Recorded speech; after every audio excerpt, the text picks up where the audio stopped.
గురుబ్రహ్మ ప్రేక్షకులకు నమస్కారం అండి. ఈ వీడియోలో 2024 సంవత్సరం ఏప్రిల్ మాసంలో మీనరాశి వారి ఫలితాలు ఎలా ఉండబోతున్నాయి, గోచారం ఎలా ఉంది, ఎన్ని గ్రహాలు మీకు అనుకూలిస్తున్నాయి, ఏ గ్రహ ప్రభావం వల్ల మీరు ఇబ్బందులు పడతారు, ఏ సమయం నుండి ఏ సమయం వరకు అనుకూలంగా ఉంటుంది, ఏ డేట్ నుండి ఏ డేట్ వరకు జాగ్రత్తలు తీసుకోవాలి అన్న అంశం పైన వివరిస్తానండి. కేవలం 8 నిమిషాల్లో మాత్రమే ఈ సమాచారాన్ని మొత్తం మీకు అందిస్తాను. శ్రీ దుర్గాదేవి జ్యోతిష్యాలయం. మీరు ఇప్పుడు వరకు ఎక్కడెక్కడో జ్యోతిష్యం చెప్పించుకుని నిరాశ చెంది ఉన్నారా? అయితే ఒక్కసారి ఈ గురువు గారికి ఫోన్ కాల్ చేసి చూడండి. ప్రేమ, పెళ్ళి, ఉద్యోగం, రాజకీయం, విదేశీ ప్రయాణం, ధనం నిలకడగా లేకపోవటం, భార్యాభర్తల మధ్య గొడవలు, ఆస్తి తగాదాలు, అప్పుల బాధలు, స్త్రీ పురుషుల ఎలాంటి గుప్త సమస్యలకైనా ఎటువంటి సమస్యలకైనా ఒక్క రోజులోనే పరిష్కారం చూపుతారు. వీరు ఫోన్ నంబర్ 9542637206. ఇంట్రెస్ట్ ఉన్న వాళ్ళు ఎవరైనా ఏ టైంలోనైనా వీరు కాల్ చేయవచ్చు. ఇక అసలు విషయానికి వస్తే మీనరాశి వారికి మెయిన్గా ఏప్రిల్ 1 నుండి ఏప్రిల్ 13వ తారీఖు వరకు ఒకలాంటి ఫలితాలు ఉంటాయండి. ఏప్రిల్ 13వ తారీఖు తర్వాత నుండి ఏప్రిల్ చివరి వరకు కూడా ఇంకొక ఫలితాలు ఉంటాయి, ఇంకొక రకమైన ఫలితాలు ఉంటాయి. అయితే ఎప్పుడు బాగుంటుందంటే ఏప్రిల్ 13వ తారీఖు వరకు సూర్య భగవానుడి యొక్క సంచారం అనేది 1వ ఇంట్లో జరుగుతుంది. మీనరాశిలోనే సూర్య భగవానుడు సంచరిస్తాడు. 13వ తారీఖు తర్వాత మీనరాశిని విడిచిపెట్టి మేషరాశిలోకి వెళ్తాడండి. అంటే మీ 2వ ఇంట్లో సంచారాన్ని మొదలు పెడతాడు. కుజుడేమో ఈ నెల 23వ తారీఖు వరకు 12వ ఇల్లైన కుంభరాశిలో సంచరిస్తాడు. ఆ తర్వాత కుంభరాశిని విడిచిపెట్టి మీ రాశిలోకే వస్తాడు. కాబట్టి ప్రథమార్థంలో కుజుడు సూర్య భగవానుడి యొక్క గోచారం అనుకూలంగా లేకపోవటం వల్ల మీలో కోపం, అసహనం, చిరాకు ఎక్కువయ్యే అవకాశాలు ఉంటాయండి. కేవలం పర్సనల్ లైఫ్ విషయంలో మాత్రమే కాదు, ఉద్యోగపరంగా కూడా ఎటువంటి తొందరపాటు నిర్ణయాలను తీసుకోకుండా ఉండటమే మంచిది. అంటే మీ మనసు అనేది తేలికగా ఉండదు, గందరగోళంగా ఉంటుంది. కానీ 13వ తారీఖు తర్వాత మాత్రం పరిస్థితులు అనేవి చాలా వరకు మెరుగుపడతాయండి. అంటే ఈ మాసంలోని ద్వితీయార్థంలో మానసిక ప్రశాంతతను పొందగలుగుతారు మీనరాశి వారు. గతంలో ఉన్న ఒత్తిడి అనేది తగ్గుముఖం పడుతుంది. అయితే స్టార్టింగ్లో మాత్రం మొదటి అర్ధభాగంలో మాత్రం కొంచెం జాగ్రత్తలు తీసుకోవాలి. మెయిన్గా పని ఒత్తిడి ఎక్కువగా ఉండటం, మానసికంగా ప్రశాంతంగా ఉండలేకపోతారండి. ఏదో తెలియని అలజడి ఉంటుంది, గజిబిజిగా ఉంటుంది. అయితే ఈ నెల మొదటి అర్ధభాగంలో బుధుడు తిరోగమన సంచారం చేస్తాడు కాబట్టి మీకు కాస్త అదృష్టం కూడా తోడవుతుంది. ప్రథమార్థంలో మాత్రం ఖర్చులు ఎక్కువగా ఉండబోతున్నాయండి. ముఖ్యంగా కుటుంబ కారణాల వల్ల, ప్రయాణాలు చేయవలసి రావటం వల్ల, బంధుమిత్రుల ఇళ్లల్లో శుభకార్యాల వల్ల ఖర్చులు అనేవి విపరీతంగా ఉండబోతున్నాయి మీనరాశి వారికి. దానికి తోడుగా ప్రస్తుతం శని భగవానుడు 12వ ఇంట్లో ఉన్నాడండి. అంటే కుంభరాశిలో సంచరిస్తున్నాడు. ప్రస్తుతం ఏలినాటి శని యొక్క మొదటి దశలో మీనరాశి వారు ఉన్నారు. ఆ యొక్క ప్రభావం కూడా మీ పైన పడుతుంది. మీ కుటుంబ సభ్యుల ఆరోగ్య విషయంలో కావచ్చు, మీ ఆరోగ్య విషయంలో కావచ్చు, కొంత డబ్బునైతే ఖర్చు చేయవలసి వస్తుంది. వాహనాన్ని కొనటానికి కానీ, ఇంటికి సంబంధించిన మరమ్మతులు చేయటానికి కూడా మీనరాశి వారు ఏప్రిల్ మాసంలో కొంత డబ్బుని వెచ్చించాల్సి ఉంటుంది. పెట్టుబడులకైతే అస్సలు అనుకూలం కాదండి. ఏప్రిల్ మాసం మొత్తం కూడా మీనరాశి వారికి పెట్టుబడులకు అస్సలు అనుకూలం కాదు. స్టాక్ మార్కెట్లలో కానీ, షేర్ మార్కెట్లలో కానీ, బెట్టింగుల్లో పెట్టడానికి కూడా మీనరాశి వారికి ఏప్రిల్ మాసం అనేది అచ్చురాదండి. కాబట్టి పెట్టుబడుల విషయంలో చాలా జాగ్రత్తలు తీసుకోవాలి. సాధ్యమైనంత వరకు పెట్టుబడి పెట్టకపోవటమే మంచిది ఈ మాసం పూర్తయ్యేంత వరకు. అలాగే మీ జన్మరాశిలో శుక్రుడి యొక్క సంచారం ఉంది కాబట్టి సమస్యలను పరిష్కరించడానికి సహాయపడుతుందండి.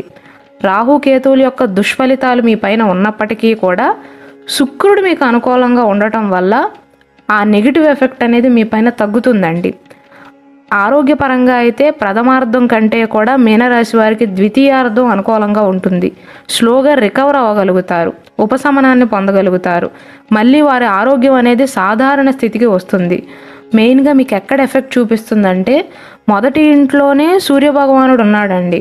కాబట్టి గుండెకు సంబంధించి ఛాతీలో నొప్పి రావటం కానీ, బాడీ డీహైడ్రేట్ అవటం కానీ, రక్తానికి సంబంధించిన ఆరోగ్య సమస్యలతో మీనరాశి వారు ప్రథమ అర్థంలో 1 నుండి 13వ తారీఖు వరకు మాత్రమే ఇబ్బంది పడే అవకాశాలు ఉన్నాయి. కాబట్టి స్టార్టింగ్లో బుధుడి యొక్క గోచారం అనుకూలంగా ఉండదు, కుజుడి యొక్క గోచారం కూడా అనుకూలంగా ఉండదు, శని భగవానుడి యొక్క గోచారం కూడా పెద్దగా అనుకూలించట్లేదు. కాబట్టి ఆరోగ్య విషయంలో జాగ్రత్తలు తీసుకోండి. కేవలం 13 రోజులు మాత్రమే. ముఖ్యంగా శారీరకంగా కంటే కూడా మానసికంగా ఇబ్బంది పడతారండి మీనరాశి వారు. మానసికంగా ఒత్తిడికి లోనవటం కానీ, ఆరోగ్య సమస్యలను ఊహించుకుని భయాందోళనకు గురి కావటం కానీ జరుగుతుంది. అయితే ఈ నెల ద్వితీయార్థంలో మాత్రం నేను ఇంతకుముందు చెప్పినట్లుగా ఆరోగ్య సమస్యల నుండి మెల్లమెల్లగా కోలుకోగలుగుతారు. మళ్ళీ మామూలు స్థితికే రాగలుగుతారు. అందులో ఎటువంటి ప్రాబ్లము లేదండి. 12వ ఇంట్లో శని భగవానుడు ఉన్నాడు కాబట్టి రిజల్ట్స్ అనేవి లేటుగా వస్తాయి. కానీ 2వ ఇంటిపై ఉన్న బృహస్పతి ఈ సాడేసతి శని యొక్క ప్రభావాన్ని తగ్గిస్తాడండి.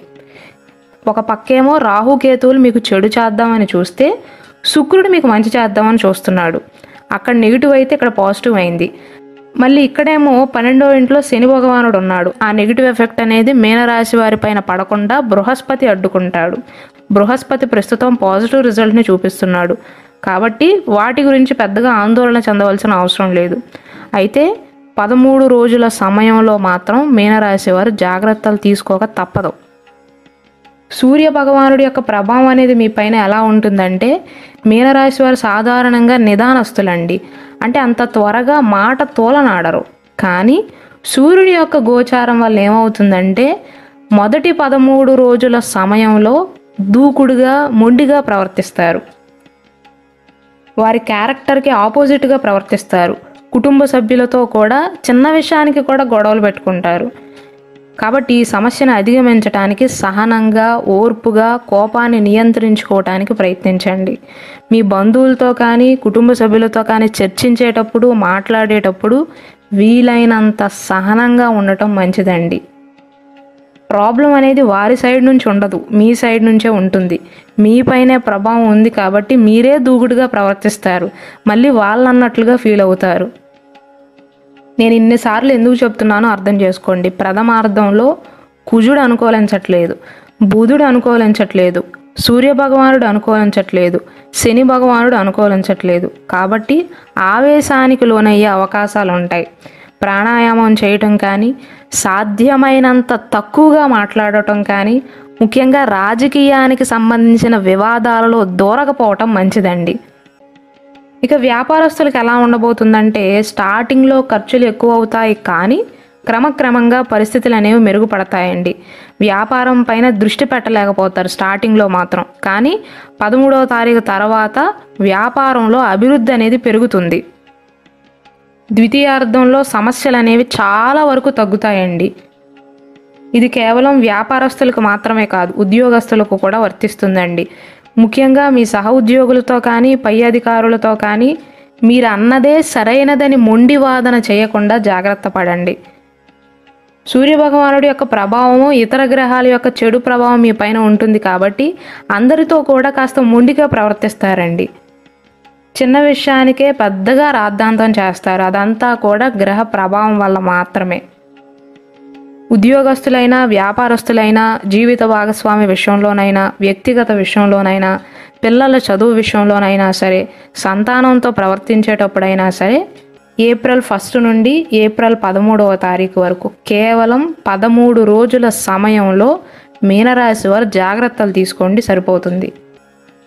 విద్యార్థుల విషయానికి వస్తే అందరికీ చెప్పినట్లుగానే ప్రథమార్థంలో తొందరపాటు కారణంగా, ఆవేశం కారణంగా చదువుపైన ఎక్కువగా శ్రద్ధ పెట్టకపోవటం వల్ల, అంటే వారిపైన ప్రభావం ఎలా ఉంటుందంటే, అన్నీ నాకు తెలుసని అహంకారంతో ఉంటారు. పరీక్షల్లో ఏది వచ్చినా సరే రాయగలను అన్న ఓవర్ కాన్ఫిడెన్స్తో ఉంటారు. సెల్ఫ్ కాన్ఫిడెన్స్ మంచిదే, కానీ ఓవర్ కాన్ఫిడెన్స్ అనేది పనికిరాదండి. కాబట్టి చదువు విషయంలో కూడా 13 రోజుల సమయంలో వీలైనంత వరకు ఓపిక పట్టండి. ముఖ్యంగా అహంకారాన్ని వేడండి. అప్పుడే పోటీ పరీక్షల్లో ఉత్తీర్ణతను సాధిస్తారు, ముందుకు వెళ్ళగలుగుతారు. చదువు విషయంలో ఇంకొంచెం ముందుకు వెళ్ళగలుగుతారు. మొత్తం మీద చూసుకున్నట్లయితే మీనరాశి వారికి సగకాలం అనుకూలించట్లేదండి, సగకాలం అనుకూలిస్తుంది. మెయిన్గా మీకు నెగిటివ్ ఎక్కడంటే ఏలినాటి శని యొక్క ప్రభావం అనేది మీ పైన ఉంది. శని భగవానుడు 12వ ఇంట్లో నుండి మీ పైన చెడు ప్రభావాన్ని చూపిస్తాడు.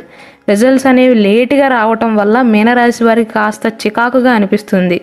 ఎంత పని చేసినా, ఎంత చాకిరీ చేసినా సరే ఫలితం లేదన్న భావన వస్తుంది. దానికి తోడుగా సూర్య భగవానుడి యొక్క స్థానం కూడా మీకు కాస్త నెగిటివ్ అవుతుంది. అయితే బృహస్పతి అనుకూలిస్తున్నాడు. మొత్తం మీద చూసుకుంటే మీనరాశి వారికి హాఫ్ పాజిటివ్ హాఫ్ నెగిటివ్ అని చెప్పవచ్చండి. 13 రోజులు నెగిటివ్గా ఉంటుంది, ఆ తర్వాత పాజిటివ్ రిజల్ట్స్ అనేవి చూడగలుగుతారు.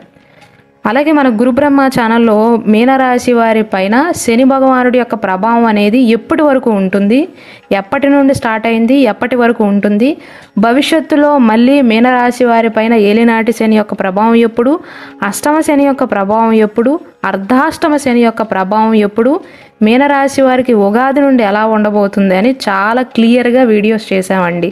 కాబట్టి దయచేసి వాటిని కూడా వీక్షించండి.